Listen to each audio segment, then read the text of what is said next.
I clicked on go live button.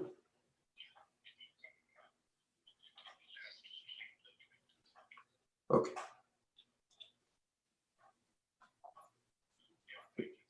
Okay, now Bala is going to do the introduction. Bala, we are live on Facebook now.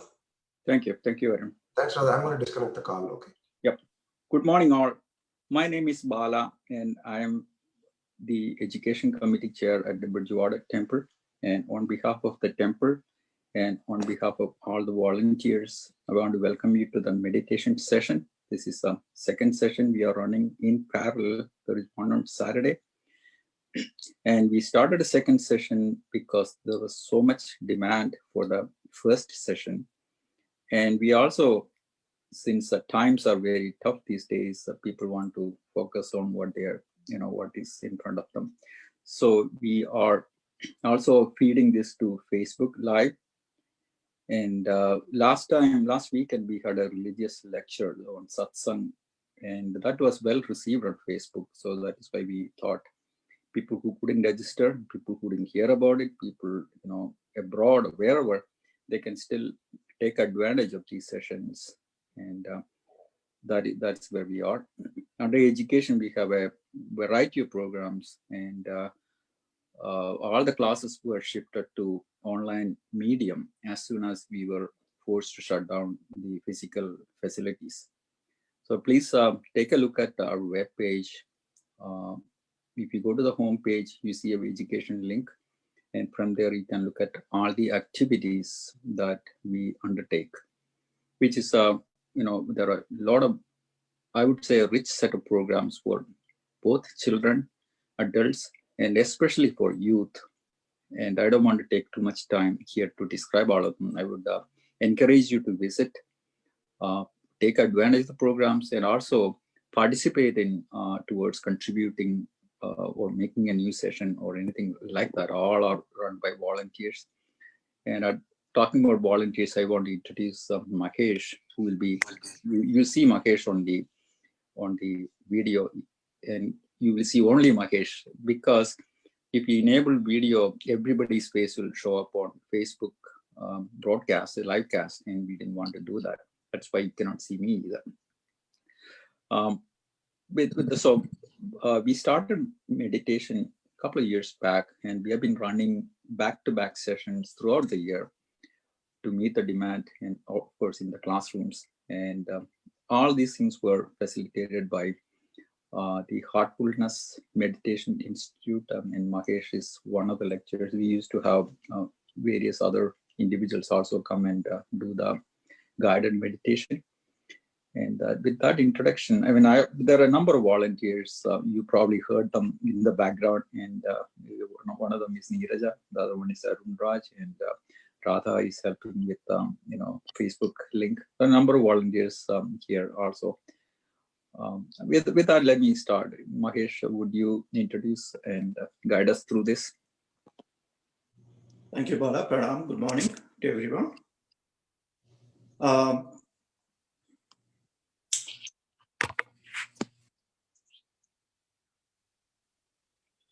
Just a quick request to Arun. Can you make me the host? That way I can also share content. Thank you, Arun. Appreciate it. Once again, good morning. Thank you all for taking the time to be here today. First off, I think I should thank the temple management, Bala, and all the other volunteers who are helping us put this together. Like Bala had introduced, we are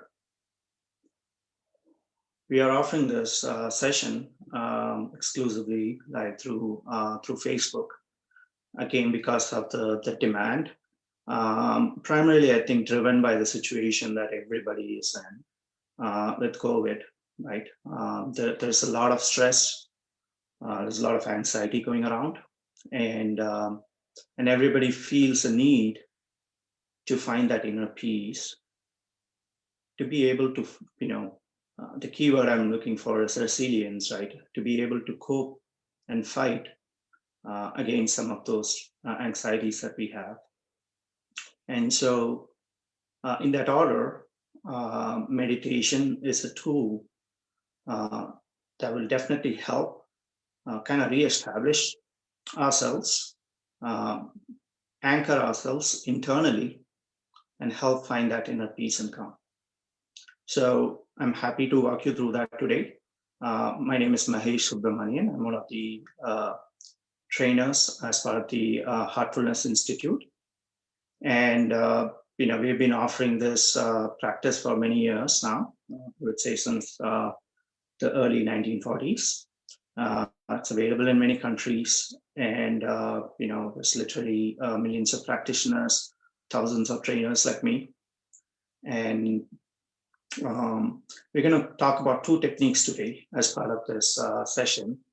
We will have ongoing sessions as well. So each batch is roughly 3 sessions. So today we will cover 2 topics, and then we will have 2 more topics in the next week, same time, as well as the following Sunday, we'll have 2 more topics. With that said, first off, I think, I should probably also give me 1 second. I'm just going to mute all the participants that are on Zoom. So folks that are joining through Facebook, we have a bunch of participants that are on Zoom that have registered. So I would be catering to some of the questions towards the end, but feel free to pass comments or your thoughts or questions on the Facebook feed. That way I can respond to them as well as we go through it. Just some general etiquette before we even get started.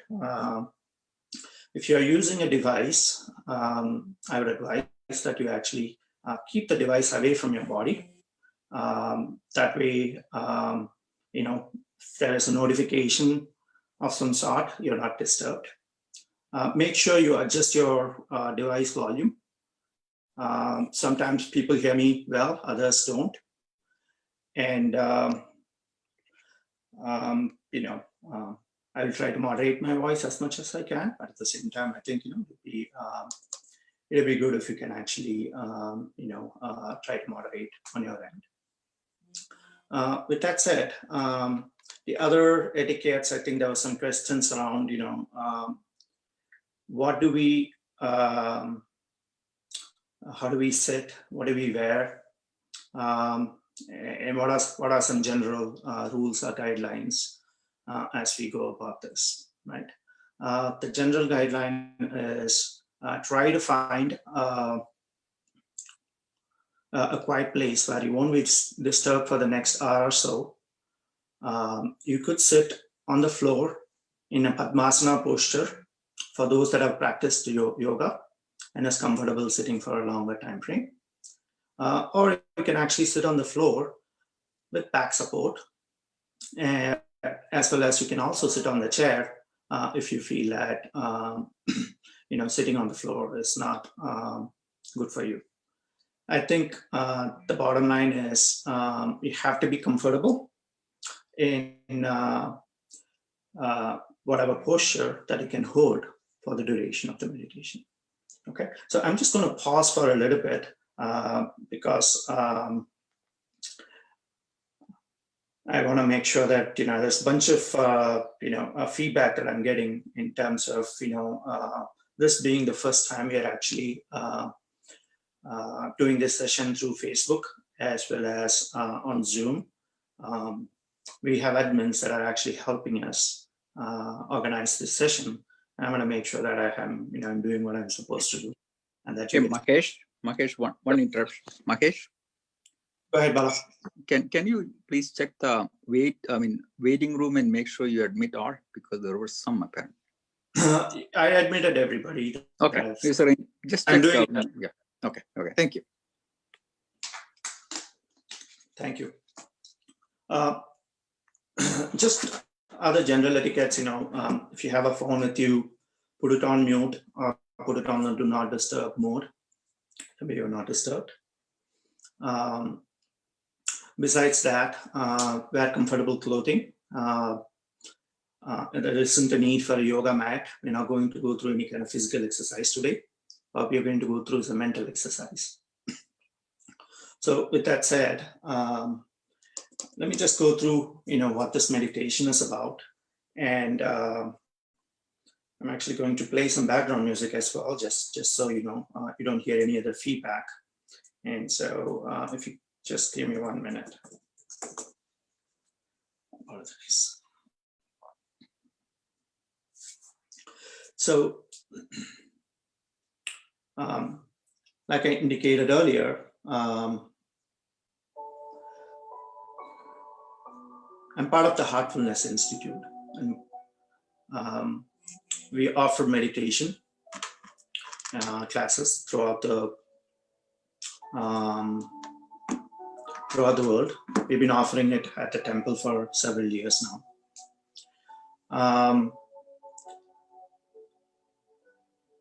I think many people have approached me. I think have expressed their need to find peace and calm during this time, especially if you're a healthcare worker or an essential services provider. First of all, thank you for your services. A lot of them are under tremendous stress as well. So if you're with us today, I hope what we're going to go through would help you. I hope it also helps everyone in your family as well. So without further ado, let me just talk to you about what two practices we are going to cover and what meditation is. So we are going to be doing two practices today. One is heartfulness cleaning. The other is heartfulness meditation. I'm sorry, heartfulness relaxation today and heartfulness meditation. Heartfulness cleaning is another practice we will do next week. Relaxation is the first piece that we'll go through. And that is essentially a practice where we relax our mind, relax our body in preparation for meditation. At any given day, at any given point during the day, if you feel stressed, you can use this practice of relaxation that we're going to go through today. Okay. The other topic we'll go through is meditation. So meditation, the classic definition of meditation is continuously thinking about one thing at a time. And that thing could be anything, right? In this system of meditation, we're going to be centered in our heart and think of a divine source, a divine light that is already present in our hearts and is kind of attracting our attention inwards. The form of meditation that we're going to go through is heartfulness meditation. It is a form of Raja Yoga. And yoga, as many of you know, Saint Patanjali, established it. He came up with this eightfold method. So there are 8 steps to yoga, right? You start with yama, niyama, asanas, pranayama, pratyahara, dharana, dhyana, which is meditation, and then samadhi. So essentially what the 8 steps are, essentially ethics and morality, building your ethics and morality, learning how to maintain your body through asanas and the postures. How do we turn inwards, which is pratyahara? How do we develop concentration, which is dharana? How do we breathe naturally, and how do we sustain our breathing, is pranayama. And then dhyana, which is meditation. And the 8th step is samadhi, which is really the ultimate aim for yoga.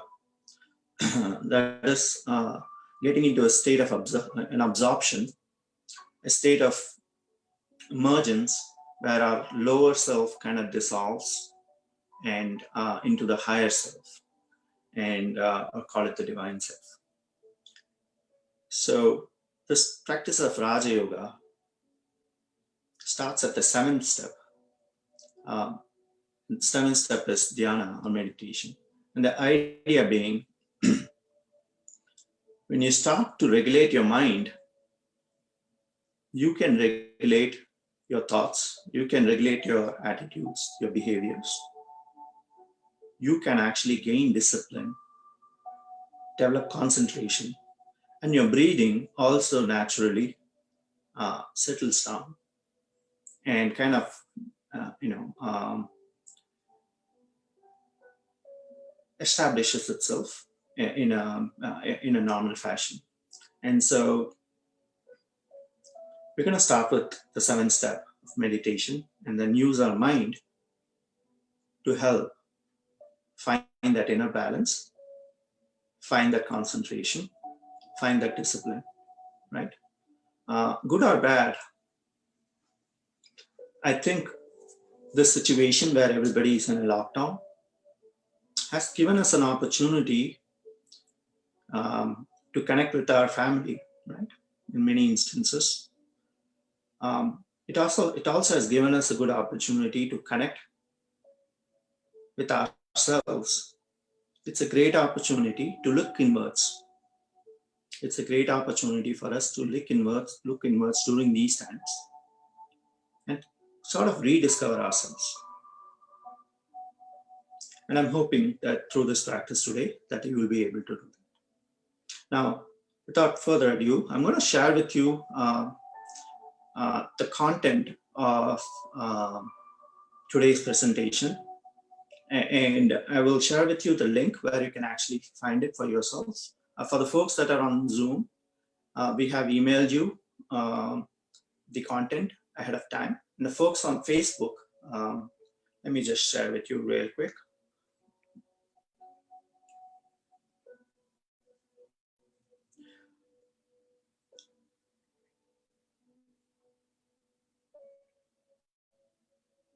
So I'm sharing a website called heartfulness.org. I'm going to give it a few seconds so that everybody can see it on their screens as it loads. So heartfulness.org is the website that you should refer to for any other content.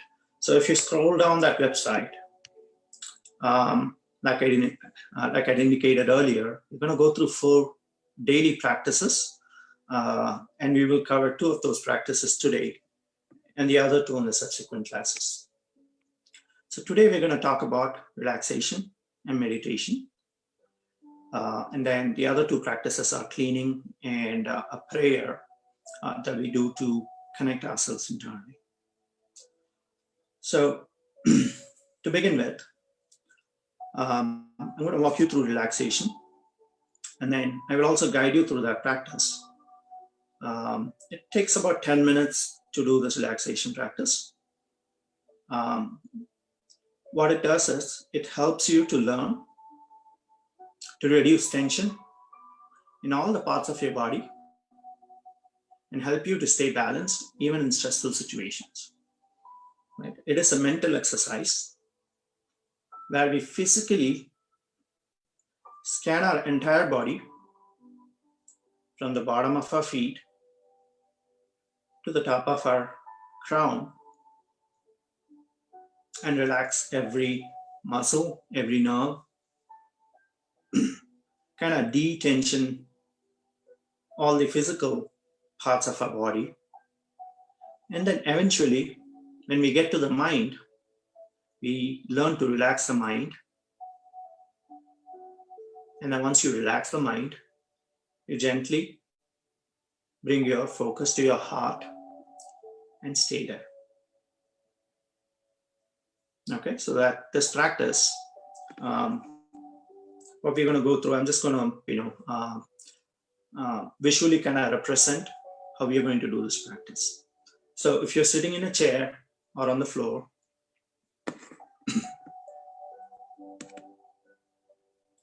what you're going to do is, you're going to draw healing energy from Mother Earth, from the bottom of your feet, and use that healing energy to actually help heal every part of our body and help relax and de-stress all our physical organs.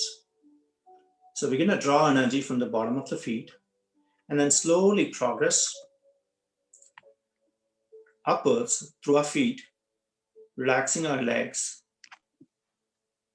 Stay there for a few minutes, relax your knees, your legs, your calf muscles, and then progress upwards to relax our waist, our seating area, our hips. Once the lower part of the body is completely relaxed, then we progress upwards through the lower part of our back, the upper part of our back,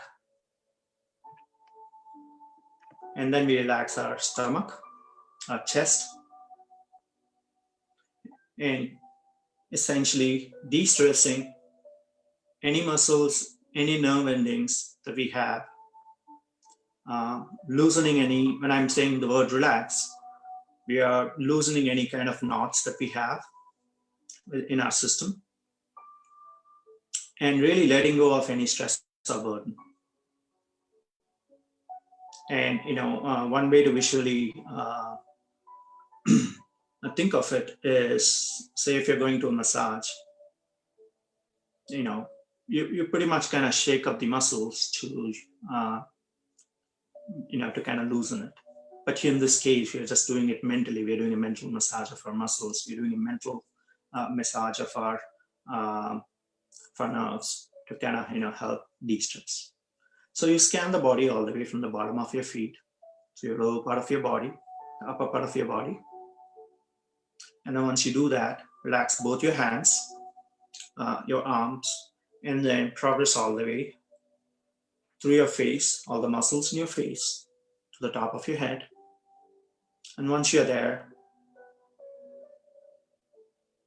relax your mind. Stay there, relax your mind. The key is when you're doing this exercise, remember to breathe slowly. Inhale slowly and exhale even more slowly. Right? So if you're breathing on a count of 3, for instance, breathing in a count of 3, you breathe out at a count of 6. Right? So breathe in slowly, exhale even more slowly. And that actually helps relax all the muscles. And once you relax your mind, then bring your attention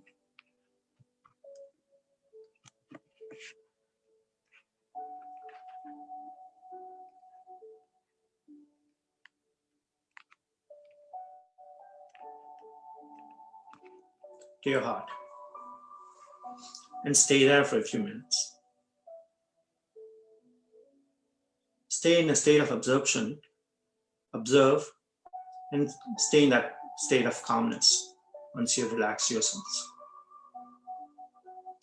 This is the stage where you're completely relaxed, where we are ready for meditation. So let's try this relaxation first. And then once we complete relaxation, we'll open up our eyes. I will talk to you about how to do meditation. And then we can do meditation. So if you are on Facebook, now would be a good time to find a place where you can do this. Switch off any devices that is going to distract you. I will guide you through the session. Remember to keep your eyes closed. Sit in a comfortable posture. If you feel that any part of your body is feeling aches or pain, or you cannot actually focus on, go through the entire scanning process first, and then try to come back to that specific area which you want to address. And then relax the mind, and then you relax your heart. Okay, so without further ado, let's try and do this relaxation practice. I'm going to quickly share sort of the content that will actually demonstrate the steps that I'm actually going to talk to you about.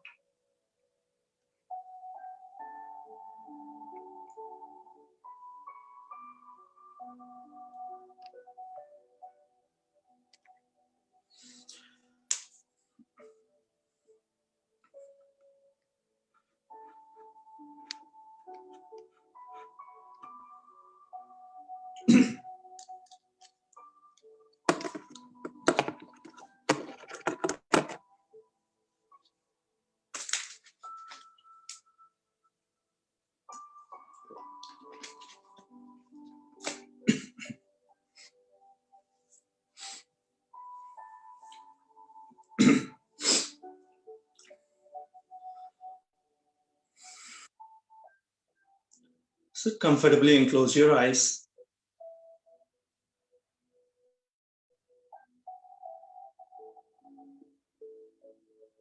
Take a deep breath in and breathe out.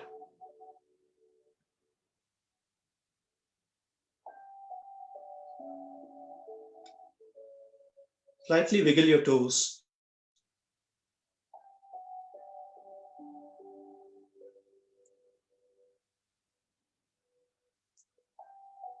Draw energy from Mother Earth,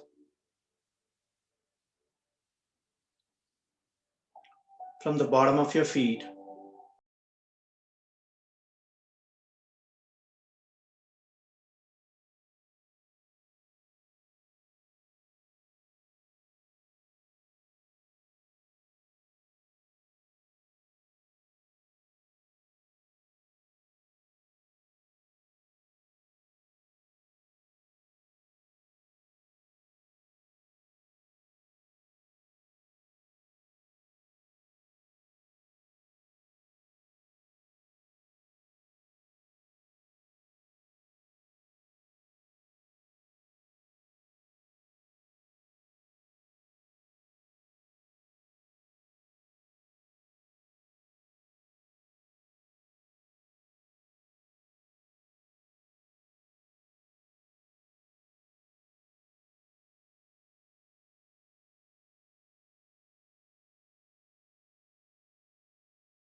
Gently breathe in, breathe out.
light?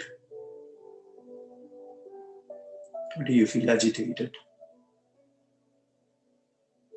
Make a note.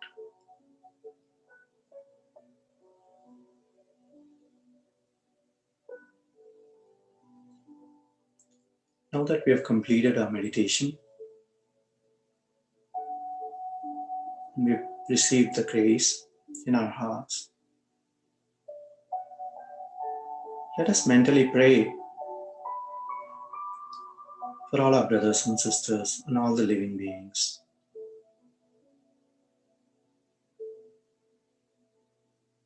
Let their hearts be filled with love and peace.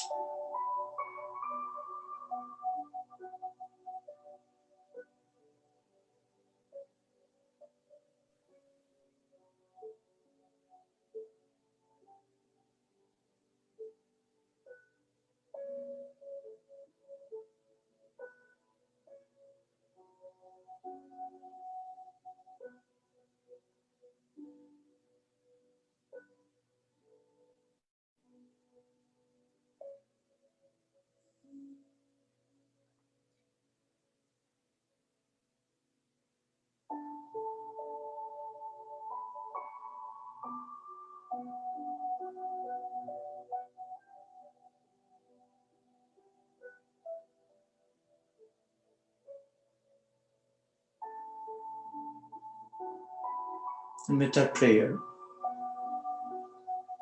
slowly open up your eyes.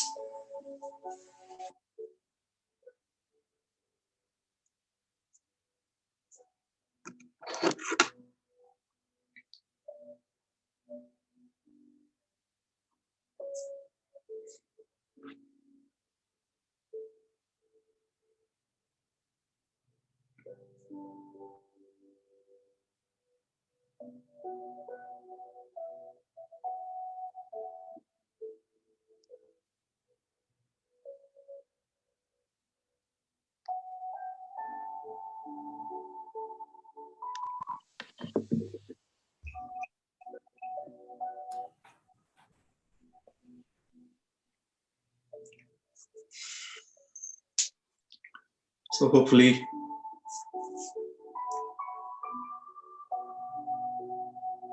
there is a feeling of lightness in our hearts and we feel calm.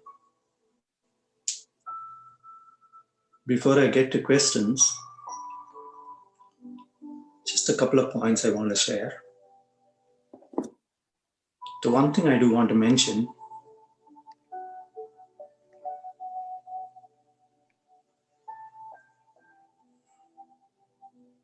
that's unique to this system of meditation.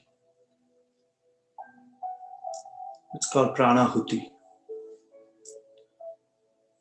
What pranahuti is, it's a transmission of prana. Put it in other words, it's a transmission of, call it divine grace, from one heart to another heart.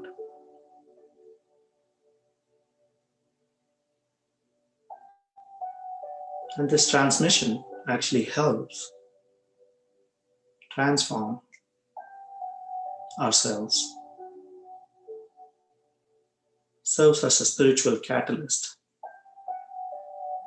to help your growth. This is something you would feel when you sit in meditation with a trainer or even at your own home. But over the course of time, you will start to feel the effect of this transmission. So that's something unique to the system that I wanted to mention. Because we are starting with heart as the basis for our meditation, the heart is energized through this practice.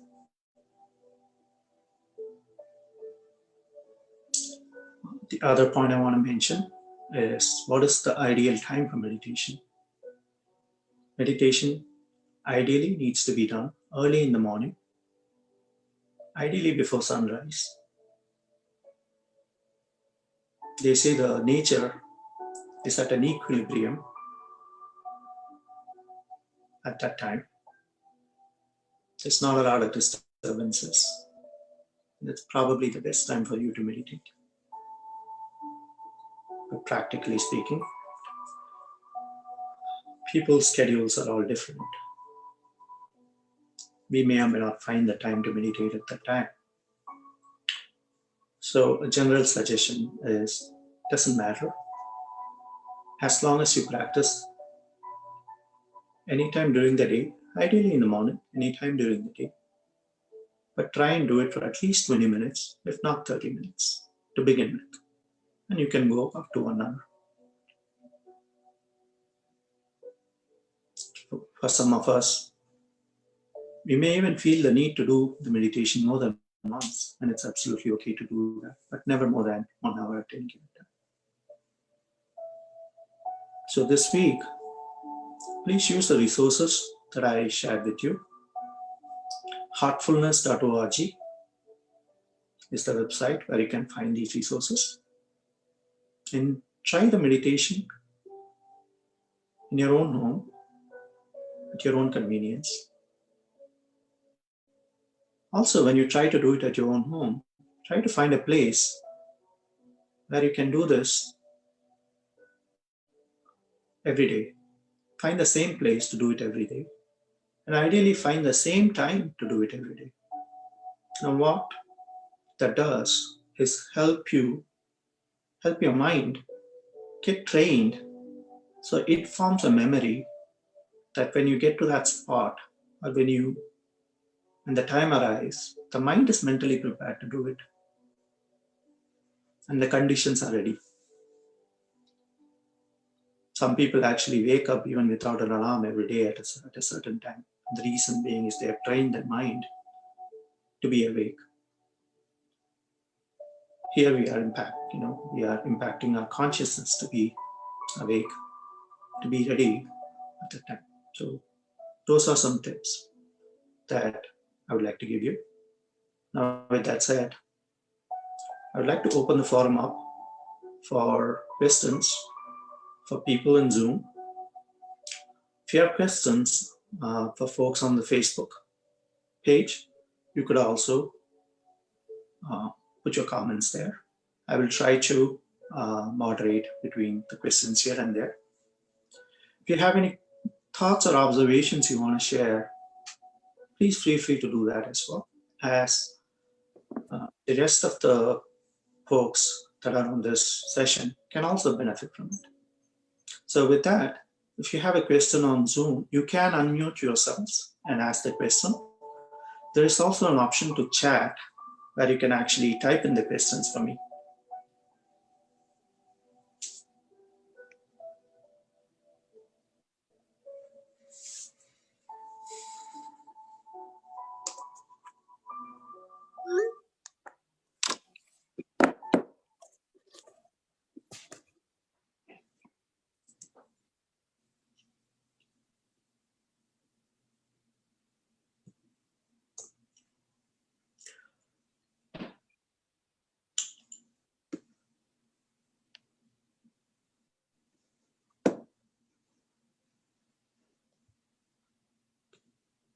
Everyone is unmuted, right, Mahesh?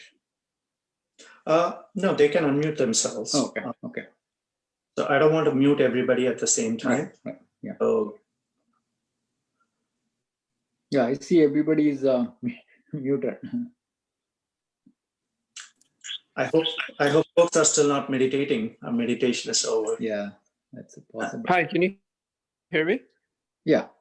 Thank you. There's a bunch of questions that just came through on chat. Yes, we can hear you, Ramesh. So one question I had is, how do you control your thoughts that are coming to the mind during this meditation? Because my brain was like running at 100 miles an hour, thinking different things during the entire process, and I tried to focus it on the heart, but wasn't quite successful, to be honest. So that's my main question. Sounds good. Thank you. Thank you for sharing that. I think it is a question everybody has, especially when you're beginning. I think, if you think about it, we don't really pay that much attention normally as much as we do when we close our eyes. Like when we keep our eyes open, we are distracted by so many things. Our mental faculties, our sight, hearing, vision, are all involved. It keeps the mind occupied. But when we inwardly draw our attention, what happens is now we are now focusing on the mind. And the mind is, the way we have trained our mind, it just keeps jumping like a monkey from one thought to another thought, going in all different directions. So that's the first thing we observe. Now, how do we stop it? Right? I wish I can give you a quick answer or a quick tip, but the reality is it comes with practice. We have to train our mind to not do it. Like we have to unlearn what we have learned. We have to untrain the mind to be not so distracted. And some of the things that might actually help, like I mentioned earlier, is to when you feel, the key is you have to observe when the mind is driving from one place to another. There are two things we can do. One is the mind gains more power when we pay attention to any particular thought. So if you have a thought, let's say about what's for lunch today, right? And you pay attention to that, it keeps going through that chain and you're kind of engrossed on it, right? You start thinking about whether you have food, then it goes into, when do we shop now, right? Thinking about Instacart. So it forms a chain, and as you give attention, it goes through a chain of thoughts because everything is interlinked in our mind. Now, how do we stop this? The one way to stop it is to ignore. Again, the key word is ignore. When a thought comes to your attention, you have to learn to ignore from paying attention to that thought. Okay. When you learn to ignore, the mind switches topic, tries to go for something else. But before it does that, you have a pocket of window where you can actually bring its attention back to its heart. Whenever it tries to do that, bring its attention to the heart. It's like fishing. So some of us have done fishing, others haven't, but we've seen it on videos, I'm presuming, right? When you try to reel in a fish, what they do is you don't pull it too hard, because if you pull it too hard, the string breaks away and the fish, escapes. You tug it gently, let it relax a little bit, move forward, and then tug it back, let it release. It'll go a little forward, and then you keep doing it. Eventually the mind or the fish kind of gives up. It's kind of similar to the mind. At some point, it's going to stop running here and there because you're gently pulling it back to your heart every single time it does that. And eventually it learns to stay in the heart. So that's number one. The second thing is, I think, we have to give it a strong sense of purpose. So when we have written exams, for that matter, right? We've all written exams in our lives. It's a 3-hour exam sometime, but we are able to focus so much for that 3 hours. We pretty much shut off the entire world and just focus on that paper. How are we able to do that? Because we are giving a mind a sense of purpose. We are giving it an activity to focus on. We have to instill that confidence and that sense of purpose when we meditate as well. And the sense of purpose is that I am trying to connect internally with my higher self and trying to reveal that divinity from inside me. And so you should pretty much remind your mind that this is a sacred time, that it shouldn't bother you when you're doing the meditation. Okay. The third practical tip is breathing actually helps reset the mind. When you breathe, inhale slowly, exhale even more slowly. But between, when you inhale, pause, and then exhale. Pause, and then inhale. That pocket where you pause can actually help relax the mind. So when you feel that you're distracted, these are some things you can do. Keyword is ignore. Remind yourselves of the purpose of meditation. And then remember to breathe, and breathing actually helps reset it. Okay, so those are 3 tips. Let's see here.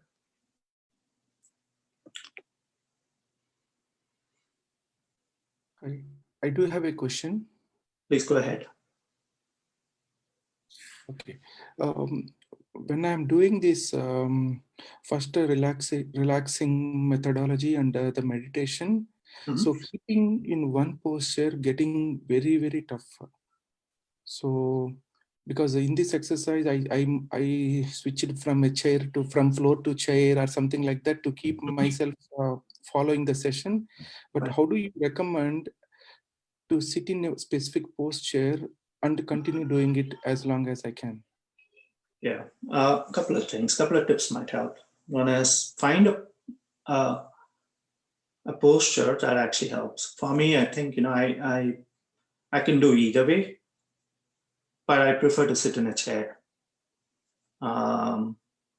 because I know I can sit for longer time frames. The second thing I would say is if you have to change your posture, if you're feeling uncomfortable, you can shift around. It's not that you have to, you don't have to be rigid with your posture. You don't have to, ideally you have to sit erect, right? They say the energy flows from the, through the spinal cord. And so for that, an erect posture is preferred. But what happens naturally during meditation is your body tends to slouch and you go forward. It is a natural motion. So if that happens, that's okay. They say at the time of conception, if you see the baby, it's sort of in a, it's in a, not sure what, it's either in a concave or a convex posture. The same thing, I think, here we are trying to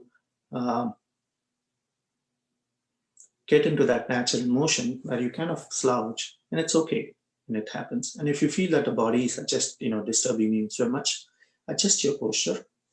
Also, remember to breathe because breathing helps relax. Okay, that's number one. The second tip is, I think it is recommended to do some yoga practices prior to meditation, right?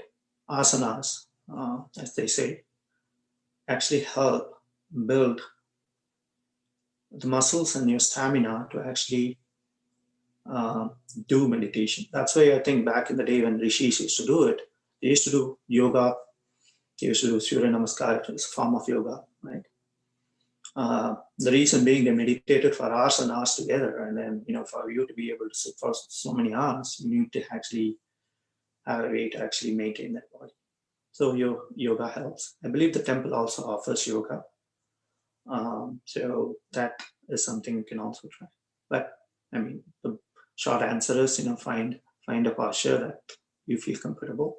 If it is if you're sitting on the floor, you can actually use back support, right? But over time, I think these things kind of, would kind of naturally fall through. You have to keep practicing, right? I mean, this is probably the first time you're actually sitting for long periods of time, while we are not actually actively doing anything, we're not moving our limbs, so to speak. And so again, everything takes time and practice. With time and practice, you will be able to gain control. Yeah, Thank you. You're welcome.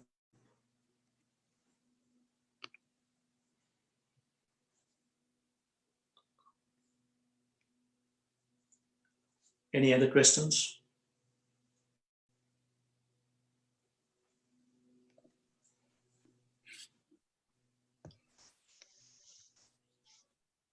Hi, Swati here. So, bunch of thanks to you all for initiating this session in this very hard situations to everyone. And uh, as part of this session, to continue to the next session, like the next week session, do we need to keep any practices to be followed by all these days, like this week? Yes. Thank you for asking that. Yeah, so relaxation and meditation is something I would recommend that you practice every day, right? Relaxation, ideally before meditation, but you can do relaxation anytime during the day. So try Minimum, sorry. yeah, minimum it's 20 minutes, right? Relaxation you can do for 10 minutes, right? Relaxation is just that body exercise we were training our mind. So that may be about 10 minutes. Meditation for about 20 minutes. Okay. Okay, so try and do it every day. The more you do is the more when you would actually observe and you would actually pick up on things. Okay, and so that's actually a good step. The next week, so I think there was a question around why is the mind so distracted? There's a lot of obstacles in our mind when we try to meditate. And so we're going to go through a technique next week called cleaning, which actually helps remove some of those obstacles. So part of the reason why our meditation is so disturbed is because our mind is filled up with impressions, of thoughts, actions, and anything we do essentially creates an impression in our heart, in our minds. And these impressions kind of release themselves, manifest themselves as thoughts. So the cleaning practice is actually an active process where we would remove these impressions from our minds and hearts. And when we do the cleaning, it actually helps remove some of those obstacles when we sit for meditation, right? So we're going to talk about cleaning next week. We will also do meditation next week as well, just so we can get the hang of it. So for this week, the homework is try the relaxation and meditation and take notes, observe and take notes, see what's bothering you, see what's actually helping you, see if there's actually a change in your condition. The point is, we don't need to worry about sitting there for 30 minutes and having a completely thoughtless state. I mean, that is not the objective. There may be some days that you might actually feel it. Right? Think of it as a train journey, for instance. Every day, every meditation, it will be a different experience. Today's experience is going to be different than tomorrow. If you're going on a train, what you see this moment would be different. The scenario that you see in this moment will be different than the scenario that you see the next moment. So meditation is like that. So do not worry about whether you're completely stateless or you're in a Zen-like state. More importantly, how do you feel after the meditation is what you need to observe. Do you feel calm and light and relaxed? And if you're able to get to that state, observe that condition and expand and grow on it. That's more important. I hope that answers the question. Yeah. And just in the interest of time, I think we are past 10:30 now. So I'm going to stop the session, the live recording on Facebook. If you have any further questions, please email them to meditation@venkateswaratemple.org. We will address those questions. I can be on Zoom for another couple of minutes if you have any other questions for the folks that are on Zoom. I'll be happy to answer them now. But meditation@venkateswaratemple.org. would be the email that you would email if you have any questions during this week. All right. With that said, if you're on Facebook, thank you for watching. I hope to see you again next week. Try and practice this week, and we'll see you again next week. Have a great day. Have a great week. Thank you.